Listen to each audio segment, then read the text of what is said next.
ibni Abdillah wa ala alihi wa sahbihi wa man tabi'ahu bi ihsanin ila yaumil qiyamah, amma ba'du.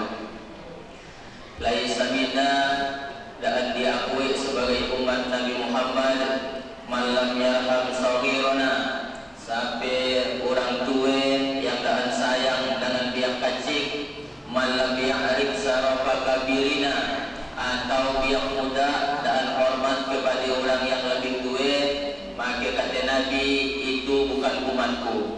Makanya kita tu Pak Haji yang tua-tua harus sayang kepada biang kacik. Jangan biang kacik kita marahi tolen, walaupun dia bongah di masjid, jangan sampai kita suruh balik. Kita mun bongah di masjid, balik aja. Memang baliknya dia. Kita di masjid kan nak marahi tolen bro, oh dia guys. Jadi ngapain aja kita main game aja lah. Main game lah dia, nembak musuh yang dah mati-mati. Akhirnya sampai tua tidak ada ke masjid. Sampai yang salah, kita yang salah. Karena ketika dia di masjid, kita marahi tolen. Bahkan kata Muhammad Al-Fatih, penakluk panglima perang, penakluk kota Konstantinopel, apa kata beliau? Kalau di masjid masih ada biang kacik yang lari-lari, lompat-lompat, bercacak-bercacak, bersyukurlah karena 20 tahun akan datang ia di pengurus masjidnya. Dan khawatirlah kalau masjid tak sapi dari biang kacik, khawatir. Karena 20 tahun akan datang, boleh jadi masjid itu akan tutup karena sian pengurusnya. Makanya biang kacik pongan tak ada PHP di masjid. Biang kacik pongan wajar, yang tak wajar dah tuwe pongan. Dah biukan masih cacak-cacak. Nah itu kan tak wajar, wajar juga, wajib dihajar maksudnya. Nah, jadi yang kacik-kacik itu kita sayangi. Kemudian yang muda-muda juga harus hormat dengan orang yang lebih tua. Sekarang tuh kan tadi disebutkan zaman HP, sabut aja lah zaman gile. Dengan orang tak ada lagi peduli. Mungkin dulu sambil nunggu bis nak ke Pontianak, duduk tepi jalan bisa ngobrol orang. Nak ke mana? Ke Pontianak. Dari mana? Dari Sejampung. Sejampungnya di mana? Di Setali. Oh karena dengan Pak Haji Leman. Karena Pak Leman dengan ayahku masih sami-sami ayah-ayah. Bisa ngobrol. Sekarang orang nunggu bis nak ke Pontianak masing-masing dengan HP-nya. Dan senangkuran. La kalam wala salam. Tak ada ngomong, tak ada salam. Kalaupun ada kawan yang pingsan di sampingnya, bukan ditolongnya. Di fotonya dulu, masukkan Facebook, kawanku di samping pingsan. Zaman dah gile. Dulu bu, ibu, bu, ada kisi ibu-ibu tuh. Bu, saya dulu ke kacik, waktu saya ke kacik, kalau tidur tengah hari, ada Pak Haji atau Pak Lapai main di rumah, itu saya dibangunkan oleh mak saya. Dong bangun, ada Pak Lapai main, ada Pak Haji main, salaman, cium tangan, laka salaman, tidur lagi. Sekarang saya jadi ustaz, main ke rumah dia, anaknya main HP. Dong ada Pak Ustaz Hatoli main salaman, tidak. Aku diajaknya main game tuh, salaman lo kantor dong. Nah, saya disuruh cium tangan. Zaman gila. Nah, oh berarti anak kita tak boleh diberi HP Pak Ustaz. Dengarkan ini ya, dengarkan ibu. Bapak boleh dengarkan juga. Boleh anak itu diberi HP, tapi dikontrol. Jangan sampai dia tinggal, saya main HP, tak boleh. Nanti dia dapat main HP pertama kali dari orang yang tak sholat. Apa kata dia? Ternyata orang yang tak sholat lebih bagus. Yang daan sholat lebih baik. Akhirnya orang yang daan sholat lebih dituruti omongannya dibandingkan ibu yang melarangnya toilet. Anak tapi masuk waktu maghrib mati TV semuanya, kita ke masjid. Jangan sampai dilarang nonton TV, akhirnya dia nonton ke TV di rumah tetangga sebelah, tetangganya daan sholat. Apa kata dia? Tetangga yang daan sholat lebih baik dari rumahku yang sholat. Aku disayangkannya toleh. Artinya apa? Jadi orang tua, jadilah orang tua yang diidolakan anak, dikontrol, diawasi. Saya gitu di rumah. Nah, jadi yang muda kita sayangi, yang tua kita hormati, itulah umat Nabi Muhammad Sallallahu Alaihi Wasallam. Maka saya pun tidak mau tidak diakui sebagai umat Nabi Muhammad hanya karena dan hormat kepada orang yang lebih tua. Maka yang saya hormati, yang pertama Bapak Camat Tabas, Pak Mariadis, tapi dalam hal ini diwakilkan aja.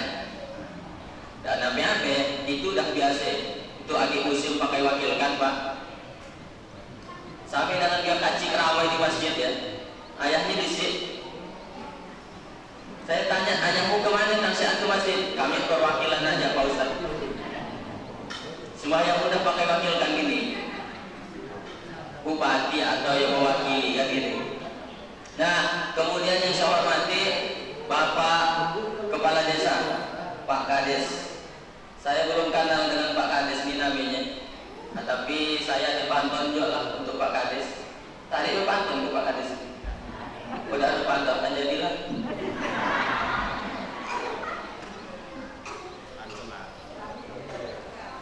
Kemudian yang saya hormati Pak Dusun, Pak RT, tokoh agama, tokoh masyarakat, Pak Hajinya, Pak Labainya, pengurus masjidnya, kemudian para bagian keamanan, kemudian ibu-ibu yang di belakang, mohon maaf dan bisa tidak disebutkan semuanya karena itu dah nak siang. Jadi walaupun tidak saya sebutkan, insya Allah kita semuanya yang hadir itu dimuliakan oleh Allah Subhanahu Wa Taala. Amin ya Rabbal Alamin. Kita sepakati aja nak berapa lama ceramahnya itu.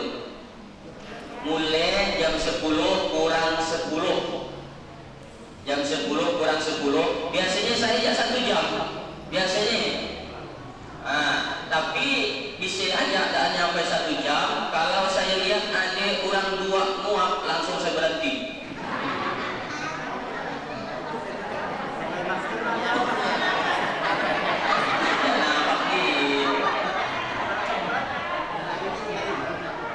Pokoknya nanti saya lihat, ada orang 2 muak, langsung saya tayang.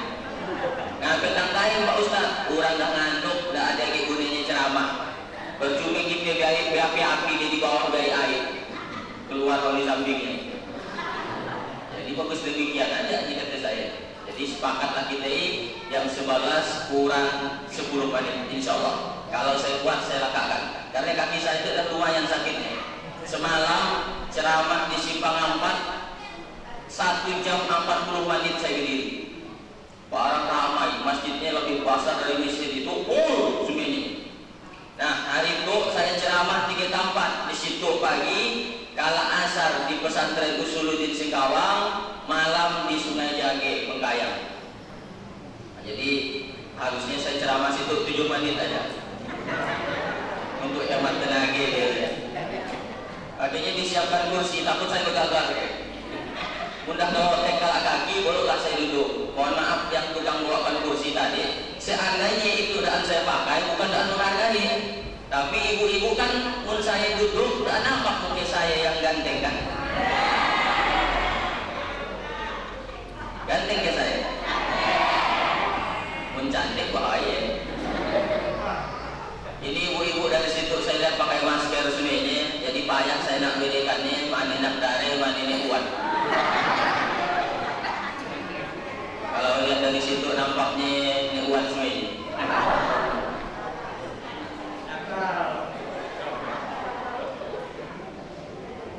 Sekarang kenapa pakai masker? Karena kita masih musim corona, pandemi. Ibu, Bu, dia dijawab. Saya tuh Pak, ibu-ibu harus diajaki ngomong. Karena mudah diajaki ngomong, ya ngomong seorang nih. Musim Covid itu kan habis serba naik, beras naik, telur naik, bawang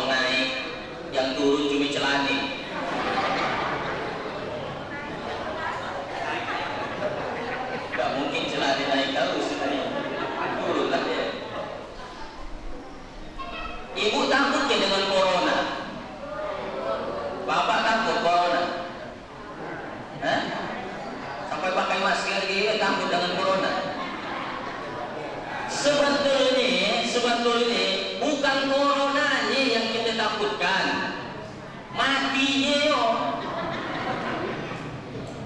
Ibu takut ke mati? Enggak. Bapak takut ke mati? Enggak juga. Mungkinnya mati saja enggak, Pak?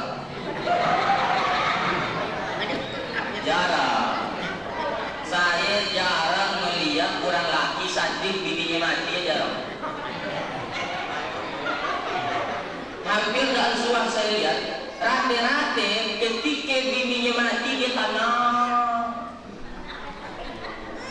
Saya tanya, Pak, bininya mati dan sadis? Ya tidak on, Pak Ustaz. Tapi dia, Pak, dah lama aku tunggu.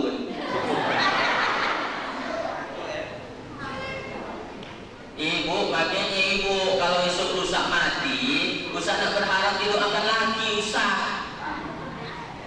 Belum kadang tanah kuburan ibu ya dah zaman dia dikijat-kijat matinya nak dari dalam. Walaupun daan semenyi orang lagi ye, cuma rati-rati ye. Ibu, kalau esok rusak lakinya mati, sadar tak? Saya rasa tak ajak sadar. Hari pertama ajak dia yang sadar ya. Itulah sadar cerita ini. Hujan hari. Hujan hari nampaknya saya tak bisa nak sampai 1 jam. Saya khawatir tak jelas suara saya. Itu belum lebat. Kalau kata saya mencuri salam itu bagus, lalu balik nyuri ayam yang bagus, ini kan bahaya Pak Jeram. Jadi kita lihatkan dulu harinya. Kalau pun makin lambat kita berhenti dulu bentar, tapi pun masih jelas kedengarannya, kita lanjutkan. Bapak Ibu hadirin yang saya hormati, jadi sebetulnya yang kita takutkan dia tidak mati. Kenapa orang banyak takut mati? Satu, bakalnya belum cukup. Kita itu kan tidak merantau di dunia, nanti balik kampung ke akhirat. Orang tak berani balik kampung kalau bakalnya disik. Pergi ke Malaysia, si angkulihannya sumpah nak balik, takut nak balik, sumpah tak balik, salut. Nanti dia untuk terang saya lihat tulisan dia, pulang malu tak pulang rindu katanya. Nah itu. Oleh karena itu jangan takut mati. Yang penting siapkan dolok bakalnya. Yang kedua, kenapa banyak orang takut mati? Karena terlalu cinta dengan dunia. Itu terlalu cinta kepada dunia. Sekarang saya tanya Bapak Ibu semuanya, andai kata corona itu disik, Bapak Ibu mati lah. Andai kata corona itu disik, Bapak Ibu mati lah. Mati. Jadi nak ada corona, nak disik corona, kita itu pasti mati. Dan penyakit corona, sehebat-hebatnya penyakit corona, ujung-ujungnya dia mati lah. Dan berpengaruh ke akhirat. Orang kena corona, ujung-ujungnya balik mati dan diakibat akhirat. Pak Kades misalkan isuk mati, misalnya kedanganan kiraan, misalnya isuk rusak, vakum kita mati. Itu yang misal itu ya, boleh nak misal yang hujan ya.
Pak Ustaz